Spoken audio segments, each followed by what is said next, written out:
Bonjour à toutes et à tous, surtout à toutes. Bien évidemment, je profite de mon dernier jour dans mon lieu de villégiature avec ma copine Brigitte qui est derrière moi pour faire une nouvelle vidéo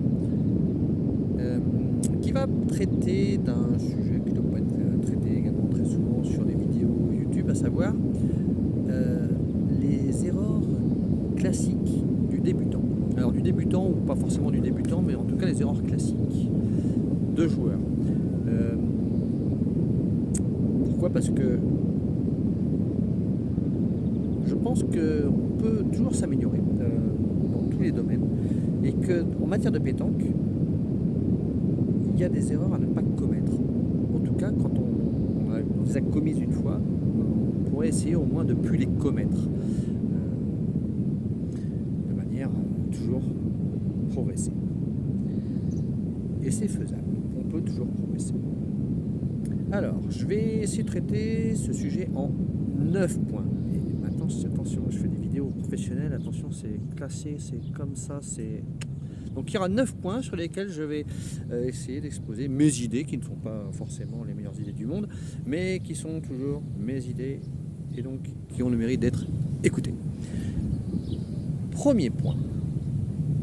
J'ai remarqué que les joueurs débutants, et c'est bien normal, quand on joue avec eux, ont leurs idées au niveau de la tactique de jeu. Alors, ils les exposent, et c'est très bien, il faut. D'ailleurs, la pétanque est un jeu d'échange, il faut communiquer, il faut échanger. Mais parfois même, il y a des joueurs qui sont un petit peu,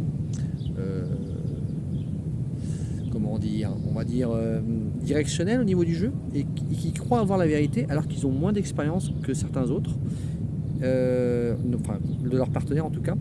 Donc parfois, je dis bien parfois, c'est pas une généralité, mais parfois les joueurs expérimentés essayent d'imposer leur tactique de jeu, d'imposer leur jeu, alors qu'ils ont moins d'expérience que leurs partenaires. Et ça, pour moi, déjà, c'est une erreur de jeu. Quand on joue avec quelqu'un de plus expérimenté, et ça m'est arrivé de jouer avec des joueurs très forts, et quand le joueur très fort me dit « Écoute, j'ai envie de faire ça », eh bien moi je lui réponds, eh bien vas-y, fais ça. Et ça, c'est une première règle. Il n'y a pas à imposer son jeu, surtout quand un joueur au moins aussi fort, voire plus fort que ce qu'on est, vous dit j'ai envie de faire ça, donc je vais le faire. Voilà. Et il faut laisser, au contraire, il faut même l'encourager à le faire. Ça, c'est d'un point de vue relationnel, on va dire. Ça m'est arrivé dernièrement en tant que joueur moins fort, on va dire, avec un de mes partenaires. Il m'a dit j'ai envie de tirer le but, et bien je lui dis écoute, moi je l'aurais pas fait parce qu'on peut avoir sa propre idée, hein, pas de problème, mais si toi tu as envie de le faire, vas-y, fais-le, c'est que tu as envie de le faire, lance-toi. Ensuite, une erreur de débutant assez classique, c'est de mal se positionner sur le terrain. Il y a deux phases de jeu en pétanque. Il y a quand on joue, quand on ne joue pas, quand son partenaire joue, quand son partenaire ne joue pas. Eh bien, dans tous les cas, être derrière le rond, ça ne se fait pas. En plus, c'est pas très classe parce que ça peut être mal vu. Donc, normalement, on ne doit pas être derrière le rond, déjà, pour commencer. On doit être sur le côté, que ce soit lorsque le partenaire joue ou que ce soit lorsque le partenaire ne joue pas. Même si c'est l'adversaire qui joue, on ne se met pas derrière le rond, parfois ça peut être même reconnu comme de l'anti-jeu, on va dire. Bref. Et ce qu'il faut, c'est marquer les adversaires. Et si même l'adversaire est mal positionné, parce que l'adversaire, il faut le savoir, n'a pas le droit d'être entre le but et puis le rond, ce qui est une erreur classique aussi. Il ne doit pas se positionner, là, c'est interdit, là c'est réglementaire. Eh bien, l'adversaire est donc à ce moment-là au niveau du bouchon, et le partenaire, lorsqu'on ne joue pas, lorsqu'on doit jouer, eh bien, doit marquer ce qu'on appelle marquer l'adversaire, c'est-à-dire qu'il doit être devant lui pour éviter que s'il bouge, il arrive rarement au niveau des adversaires, il ne bouge jamais bien sûr, mais en tout cas s'il bouge, eh bien au moins le partenaire fait en sorte qu'on ne le voit moins lorsqu'on est dans le rond. Voilà. Et en plus, lorsqu'on est tous au niveau du but, ça permet d'échanger aussi, c'est plus sympathique. Point numéro 3, alors qui n'est pas propre aux joueurs qui débutent ou peu expérimentés, mais c'est vouloir surjouer. Notamment lorsqu'on rencontre des équipes sur le papier plus fortes que ce que l'on est. Parfois on a envie de surjouer, c'est-à-dire de vouloir plus faire que ce qu'on peut faire. Et ça c'est une erreur vraiment fréquente, alors que, et tous les grands joueurs, les autres vous diront ça, il ne faut pas essayer de surjouer, il faut essayer de jouer son jeu. Il faut essayer de savoir, enfin, il faut essayer de bien faire ce qu'on sait faire. Si vous avez plus d'aptitude au point, il faut pointer dedans, par exemple. Et pas vouloir tout tirer parce que Pierre Paul Jacques, non pas Pierre Paul Jacques, c'est Monsieur Chaud chez la Croix, peu importe, mais il faudra jouer son jeu. Alors bien sûr, si vous êtes moins fort, dans tous les cas, vous perdrez. Enfin, si vous êtes moins fort, vous perdrez. Pas forcément. Si vous êtes moins fort, vous pouvez quand même gagner, c'est ça l'avantage. Mais en jouant votre propre jeu. Et vous pouvez très bien retourner des parties, faire tourner des parties, uniquement en agaçant l'adversaire, parce que vous jouez votre propre jeu, qui n'est pas forcément jouer le jeu. Et ça, je vais y revenir ensuite. Enfin maintenant, puisque c'est le 5e point, les erreurs de jeu. Alors, en matière de pétanque, jouer le jeu ne veut rien dire. Mais parfois, on voit des choses de débutants et on se dit oh non, mais pourquoi il fait ça alors que le vrai jeu serait de faire ça. Alors, il n'y a pas de règle dans la matière, hein. Je ne veux pas être donneur de leçons parce que bien souvent on me dit oh, plus simple, que je ne joue pas le jeu. Parce que j'ai un jeu moi plutôt défensif, on va dire. Donc, qu'est-ce que jouer le jeu? Ça ne veut rien dire. Et je le dis clairement, jouer le jeu ne veut rien dire. Mais par contre, il y a quand même parfois des évidences dans le jeu qu'il faut voir, voilà, mais ça ne s'acquiert qu'avec l'expérience. C'est pas facile. C'est pour ça que jouer avec parfois quelqu'un qui a de l'expérience, ça aide. Ensuite, le point numéro 5, erreur très classique, mais très classique, c'est vouloir jouer trop vite. Alors, en ce moment j'ai une expression,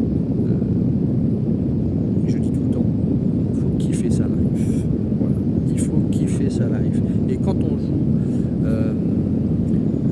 contre une équipe plus forte, ou quand on a un point important ou un tir important, il faut encore plus kiffer sa life.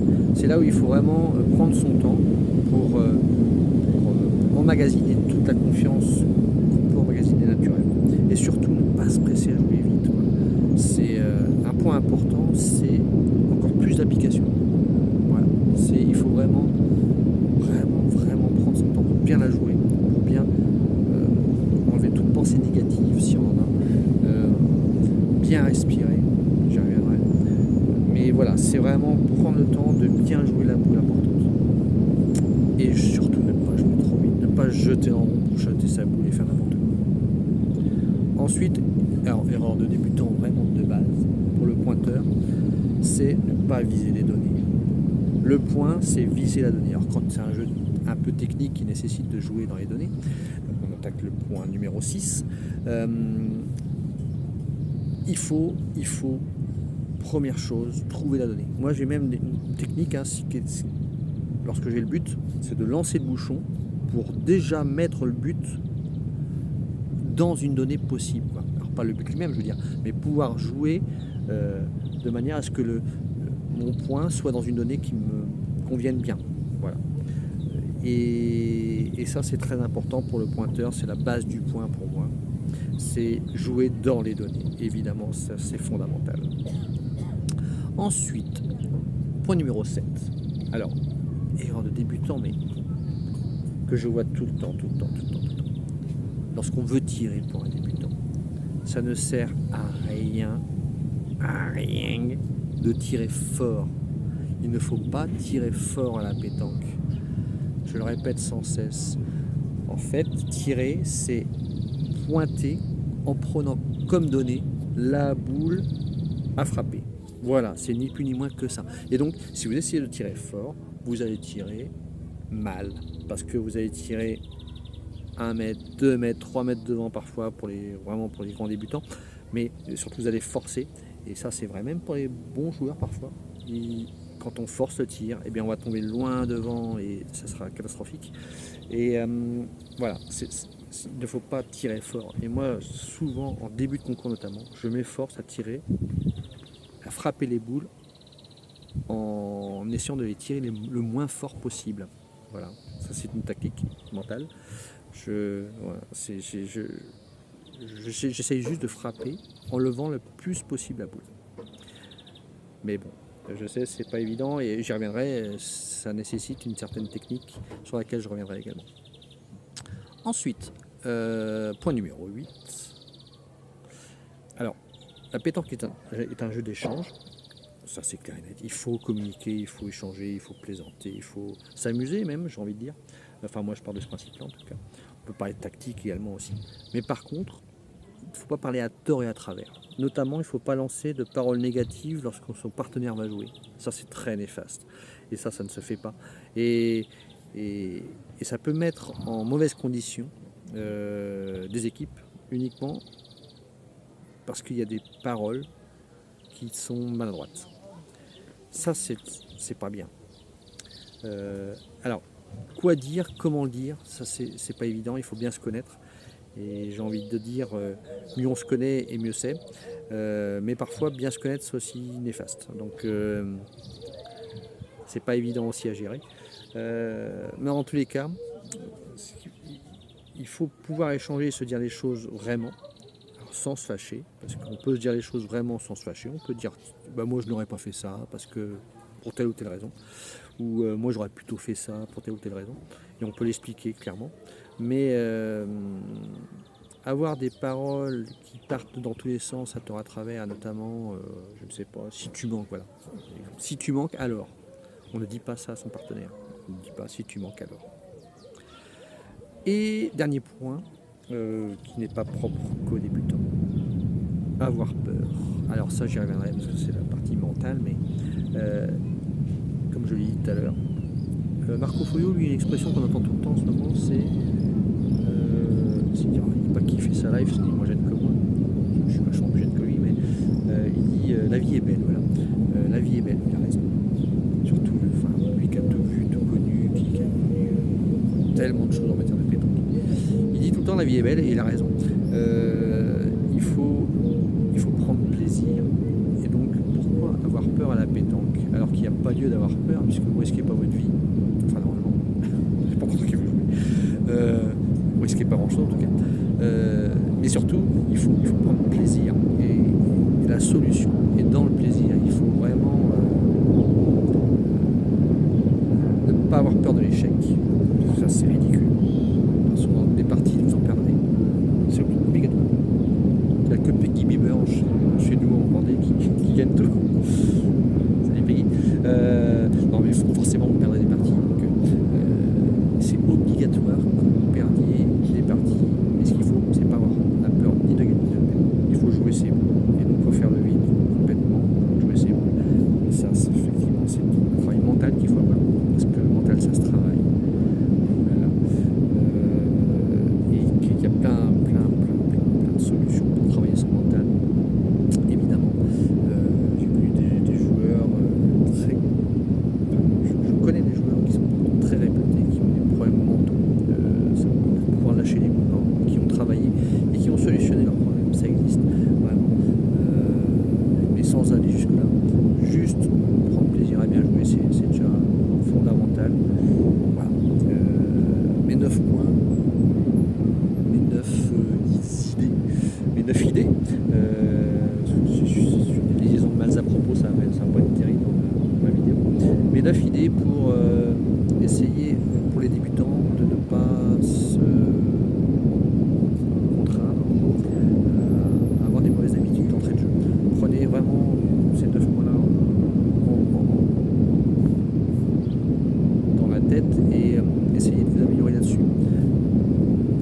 Si je résume, en fait, c'est à la fois technique, c'est à la fois mental, c'est à la fois échange avec les partenaires. Voilà. Et bien sûr, il faut jouer, il faut faire de la compétition pour acquérir une belle expérience et améliorer ces points-là, bien sûr.